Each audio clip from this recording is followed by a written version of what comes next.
오늘 저희들이 시편 71편하고 72편 두 편의 시를 읽었습니다. 이것으로 해서 시편 제2권이 끝나게 됩니다.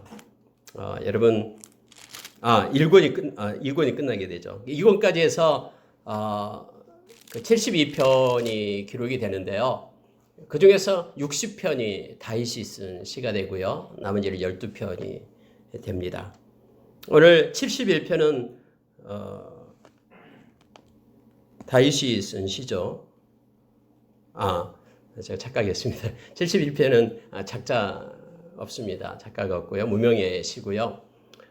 72편은 솔로몬이 쓴 시가 되는데 72편 마지막에 여러분 20절에 보면은 이새의 아들 다윗의 기도가 끝나니라 이렇게 되어 있죠. 그래서 조금 헷갈릴 수 있는데요. 이것은 이제 편집에 놓은 거기 때문에 그냥 2권이 끝나면서 전체적으로 가장 많이 다윗의 시가 나오기 때문에 이렇게 마지막을 이렇게 쓴 거예요. 그래서 이새의 아들 다윗의 기도가 끝나니라 이렇게 기록이 되어 있습니다. 오늘 여러분 71편하고 72편의 내용은 하나님께서 우리의 요새가 되시고 삶의 모습은 하나님의 간섭이 없는 것처럼 보이지만은 나는 끝까지 주님을 의지하고 나의 산성으로 주님을 받아들이고 나의 모든 것을 주님께 맡기겠다라는 그러한 시가 바로 71편입니다. 특히 여러분 71편의 내용 속에서 우리가 몇 가지를 기억을 할 것이 있는데요. 자, 3절을 한번 먼저 보시기 바랍니다. 3절 보면은 주는 내가 항상 피하여 숨을 바위가 되소서 주께서 나를 구원하라 명령하셨으니 이는 주께서 나의 반석이시요 나의 요새이심이니이다. 이 시인은 이렇게 고백을 하는 거예요. 무슨 얘기냐면은 나를 구원하라라고 하나님께서 명령했다라는 겁니다. 그렇기 때문에 당연히 주님은 나의 반석이 되고 나의 요새가 된다라는 그런 고백을 이 시인은 하고 있는 거예요. 근데 지금 상황과는 상관이 없어요.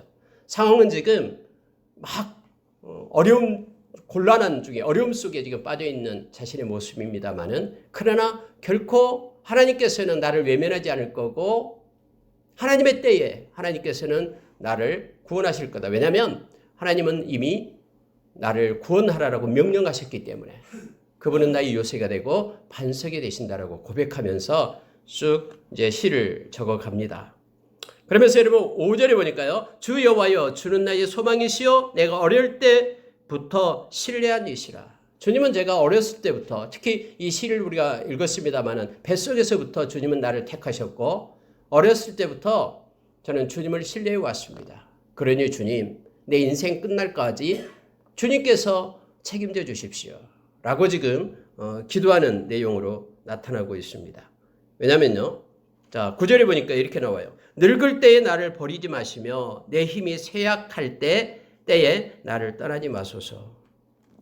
18절에 하나님이여 내가 늙어 백발이 될 때에도 나를 버리지 마시며 내가 주의 힘을 후대에 전하고 주의 능력을 장래의 모든 사람에게 전하기까지 나를 버리지 마소서 하면서 하나님은 끝까지 내 편이 되어 주셔서 내가 백발이 다 될 때까지 내가 힘이 없을 때까지 그래서 때로는 다른 사람들이 볼 때에 너무나 초라하고 보잘것없는 그런 모습에 있을 때라도 주님만은 나를 붙드시고 나의 산성이 되고 나의 요새가 되고 나를 구원할 자심을 제가 신뢰합니다 하는 그러한 시인의 어떤 신앙을 고백하는 시임을 우리는 알게 합니다. 특히 여러분 7절로 가보면요 이렇게 말해요. 나는 무리에게 이상한 징조같이 되었사오나 주는 나의 견고한 피난처시오니.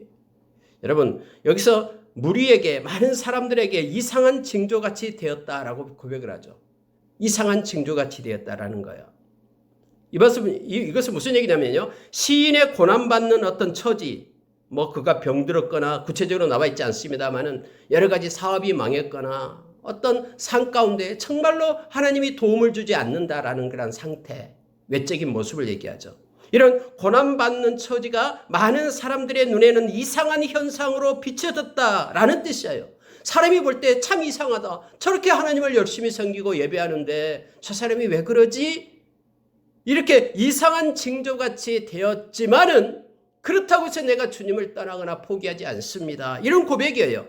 주는 나의 견고한 피난처시오니 주를 찬송함과 주께 영광 돌림이 종일토록 내 입에 가득하리이다. 이 종일토록이란 말은요, 인생 다할 때까지라는 의미를 함축합니다. 끝까지예요. 하나님, 내 상황이 어쨌든 내가 아무리 초라한 모습으로 있다고 해도 그러나 저는 결코 주님을 떠나지 않을 겁니다. 주님을 끝까지 신뢰하며 의지합니다. 그러니 주님, 내가 백발이 될 때에도 힘이 없어질 때에도 나를 떠나지 마시고 끝까지 나를 보살피시고 지켜주십시오. 라고 지금 고백하고 있는 내용을 보게 됩니다. 여러분 14절 한번 보시기 바랍니다. 나는 항상 소망을 품고 주를 더욱 찬송하리이다. 이거예요. 나는 어떤 경우에도 항상 소망을 품습니다. 나를 외면하지 않고 끝까지 나를 지켜주시는 주님을 나는 의지하고 믿습니다. 그러니 다른 사람들이 볼 때 이상하게 보일 만큼 그냥 형편없고 초라한 모습이 내게 있다 할지라도 저는 주님을 향한 나의 소망은 거둘 수 없습니다. 항상 소망을 가지고 품고 있습니다. 그리고 찬송을 더욱 강조해서 2번씩이나 반복합니다. 더욱 주님을 찬송하겠습니다. 라고 시인은 말합니다. 여러분 우리가 히브리서 13장 5절에서 우리 주님 우리에게 약속하셨죠. 내가 너희를 버리지 않겠다. 떠나지 않겠다. 라고 주님은 약속합니다. 끝까지 우리와 함께 하신다라고 말씀했습니다. 15절 한번 보시기 바랍니다. 내가 측량할 수 없는 주의 공의와 구원을 내 입으로 종일 전하리이다. 내가 주 여호와의 행하신 행적을 가지고 옥에 싸우며 주의 공의만 전하겠나이다. 하면서 하나님만을 자랑하겠다라고 말합니다. 여러분 이 시인은 절대 신뢰입니다. 하나님에 대한 절대 신뢰. 나의 상황이 어떠해도 나는 끝까지 주님을 의지하고 달려가겠습니다. 그러니 주님 나를 책임지십시오. 라고 고백하는 시를 보게 됩니다. 여러분 20절로 가면은요. 우리에게 여러 가지 심한 고난을 보이신 주께서 여러 가지 고난을 주님이 보였다라고 얘기하죠. 그런 고난이 주님의 허락 때문에 내게 있다라는 걸 보게 됩니다. 그래서 우리를 다시 살리시며 땅 깊은 곳에서 다시 끌어올리시리이다. 이 소망을 얘기하는 거예요. 여러분 다시라는 단어를 2번 써서 말하는데요. 하나님께서는 우리를 연단하시고 또는 고난 속에 우리를 두셨습니다. 그런데 우리는 고난을 가질수록 우리의 소망은 더 커집니다. 그래서 이 시인은 고백하는 게 이거예요. 다시 우리를 살리십시오. 땅 깊은 곳에서 다시 끌어올리십시오. 라고 올리시는 그런 주님을 의지하면서 그렇게 기도를 하고 있음을 보게 됩니다. 주님은 그렇게 하실 겁니다. 저는 그걸 믿습니다. 다시 일으키시고 다시 끌어올리실 주님을 믿습니다라고 시인은 고백하고 있음을 보게 됩니다. 특히 여러분 24절에 보면은요. 23절부터 볼게요. 내가 주를 찬양할 때에 나의 입술이 기뻐 외치며 주께서 속량하신 내 영혼이 즐거워하리이다. 해서 속량이라는 단어를 이게 집어넣습니다. 주께서 속량하신 내 영혼이 즐거워하리이다. 이미 나는 구원받은 자고 주님께서 나를 회복시키실 그 주님을 바라보면서 나는 기뻐한다라고 말합니다. 나의 혀도 종일토록 주의 의를 작은 소리로 읊조리오리니 나를 모해하려 하던 자들이 수치와 무한을 당함이니이다. 그래서 종일토록 주님의 의를 작은 소리로 읊조리이다. 이 표현이 너무 은혜 있죠. 여러분 종일토록 그 하나님의 은혜를 읊조리겠다고 얘기합니다. 생각하고 또 생각하고 특히 작은 소리로 마치 사랑하는 사람과 속삭이듯이 동행하면서 하나님께 작은 소리로 읊조리겠습니다라고 고백하는 시인의 모습을 보게 됩니다. 여러분 이 시편 71편의 배경을 보면은요. 막 지금 회복된 상태가 아니에요. 지금 사람들이 보기에 이상하게 볼 만큼 그런 상황이 그렇게 돼 있는 거예요. 정말로 하나님이 살아계실까? 저 사람 보니까 살아계신 거? 아니면 하나님이 살아계신다면 저렇게 하나님을 찬양하고 섬기는 저를 가만두실까? 하는 그런 상태 속에 있는 거예요. 그럼에도 불구하고 이 시인은 끝까지 나를 속량하고 구원하실 그 하나님을 절대 신뢰하면서 소망을 가지면서 하나님께 고백을 하는 거예요. 그러면서 하나님께 기도하고 또 작은 소리로 하나님께서 행하신 일을 읊조리고 자기만의 하나님과의 관계 속에서 은혜가 있는 사람임을 알게 합니다. 여러분, 하나님과 우리와의 개별적인 관계 속에 있는 것이 중요합니다. 어떤 처지와 형편에서요, 고난 속에서도 소망을 가지려면은 하나님과의 이런 교통 속에 있어야 됨을 우리는 말씀을 통해서 보게 되는 거예요. 작은 소리로 주님과 읊조리면서 주님의 위로와 힘을 얻고 또 하나님의 구원의 때를 소망하면서 기다리며 하나님께 영광 돌리는 그런 모습이 우리의 삶 가운데도 있기를 원합니다. 하나님은 하나님의 때에 행하시고요. 하나님의 때는 정확합니다. 그분은 실수하지 않고요. 절대 그분을 의지하고 그분의 이름을 부르는 자를 하나님은 구원하시는 하나님이심을 우리는 압니다. 하나님은 때로는 우리에게 여러 가지 심한 고난을 줍니다.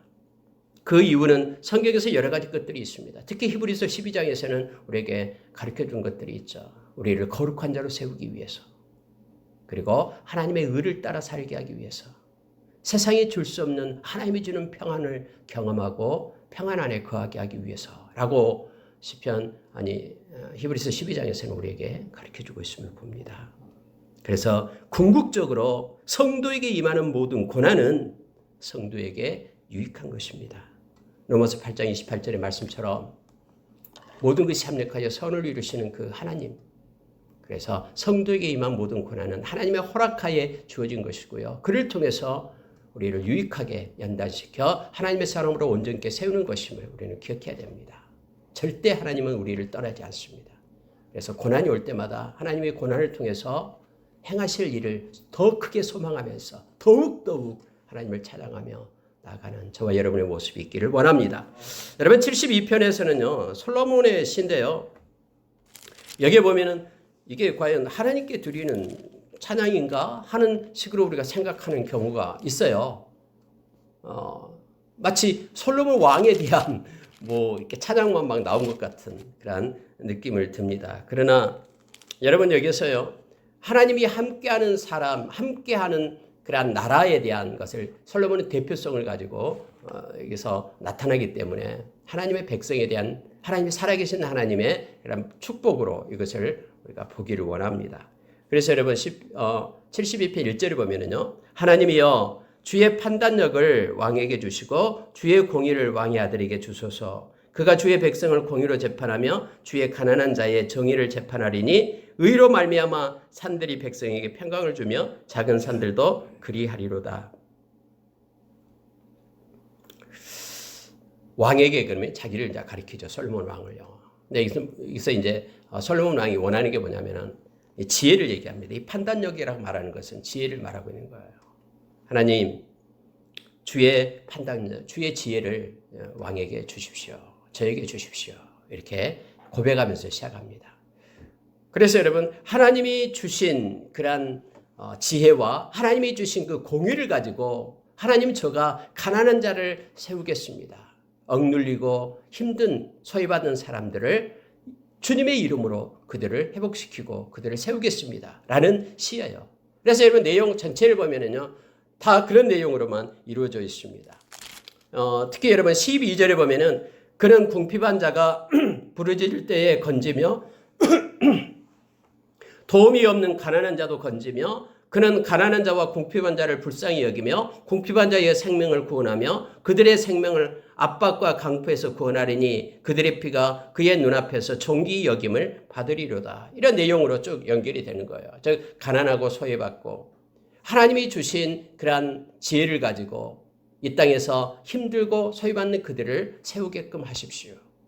하나님이 주신 공의가 실현되어서 정말로 이 권세 아래에 있는, 그래서 핍박받는 그들을 이렇게 세울 수 있는 왕이 되게 하소서. 이렇게 지금 기도하고 있는 내용을 보게 됩니다. 여러분, 우리가 하나님 앞에 기도할 때에 하나님, 우리를 통해서 하나님의 공의와 정의가 실현되기를 원합니다. 그리고 하나님, 우리에게 하나님의 판단력을 주십시오. 지혜를 주십시오. 그래서 이 험한 세상에서 하나님께 영광 돌리는 일들을 행하기를 원합니다. 하나님의 긍휼의 옷을 입고 자비의 옷을 입고 그리고 겸손과 또 온유의 옷을 입고 오래 참음의 옷을 입고 우리가 그 갈로새서 3장 12절에서 말했던 것처럼 그러한 주님이 기뻐하는 그러한 일들을 우리가 행하기를 원합니다. 이런 이 시를 읽으면서 이런 기도를 우리가 하나님께 드리기를 원합니다. 자, 18절, 19절 보고 마치겠습니다. 여러분 18절을 보십시오. 홀로 기이한 일들을 행하시는 여호와 하나님 곧 이스라엘의 하나님을 찬송하며 그 영화로운 이름을 영원히 찬송할지어다. 온 땅에 그의 영광이 충만할지어다. 아멘 아멘. 이렇게 해서 끝나는데요. 이 마지막에 이렇게 마친 기도에서는 이 얘기를 합니다. 홀로 기이한 일을 행하시는 여호와 하나님 이렇게 얘기합니다. 여러분 하나님은 기이한 일을 행하시는 하나님이셔요. 우리가 이걸 기억해야 됩니다. 그리고 이걸 우리가 기도해야 됩니다. 여러분 그래서 우리가 하나님을 갖다 모사라고 말합니다. 놀라운 일을 행하시고 기이한 일을 행하시는 기묘자이신 우리 주님을 우리가 찬양을 합니다. 이사야서 9장 6절에서 특히 예수 그리스도를 이사야는 나타낼 때 그의 어깨는 정사를 메었고 이 말은요. 정사라는 것은 이 통치를 얘기하죠. 그래서 가만히 뒷짐짓고 계시는 하나님이 아니라 우리 주님은 이 통치하시고 개입해서 간섭하시는 그런 하나님. 그래서 이 기도를 저도 새벽마다 드립니다. 하나님, 우리의 삶에 개입해 주십시오. 그리고 통치해 주십시오. 열방 반석교회에 하나님 개입해 주시고 속한 모든 권속들의 삶 가운데 개입해 주십시오. 통치해 주십시오. 두 번째는 그는 기묘자라고 얘기합니다. 기묘자는 놀라운 일을 행하시는 분을 얘기합니다. 그래서 우리의 인생 가운데 하나님의 놀라운 일을 기대하는 거예요. 하나님께서 하나님이 원하시는 크고 놀라운 일들이 정말로 내가 상상할 수 없는 그러한 일들이 하나님 일어나기를 원합니다. 하나님께서 홀로 기이한 일을 행하시는 하나님 인도하십시오. 그리고 모사라고 했습니다. 모사는 지혜를 말하죠. 그러니까 모사라는 것은요 모든 문제의 해결자라는 뜻이에요. 궁극적으로 이 땅에 일어나는 모든 일의 종결은 우리 주님의 손에 있습니다. 네, 주님께 모든 일들을 해결하시고 또 그것을 이루시는 하나님을 찬양합니다. 라고 기도를 합니다. 뿐만 아니라 그는 전능하신 하나님이시며 영존하신 아버지 되시고 평강의 왕이다라고 우리에게 말해주고 있죠. 예수님을 말하는 거예요. 그래서 예수님 평강의 왕이 되어서 우리의 모든 삶 가운데 개입하셔서 어떤 상황에 있든 우리에게 평강과 은혜를 주십시오. 여러분 이 솔로몬이 이 시가 솔로몬의 시가 한 편 나와요. 네, 솔로몬이 여기에서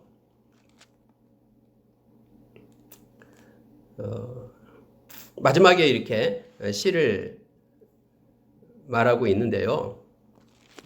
그 마지막 그 마무리하면서 그거예요.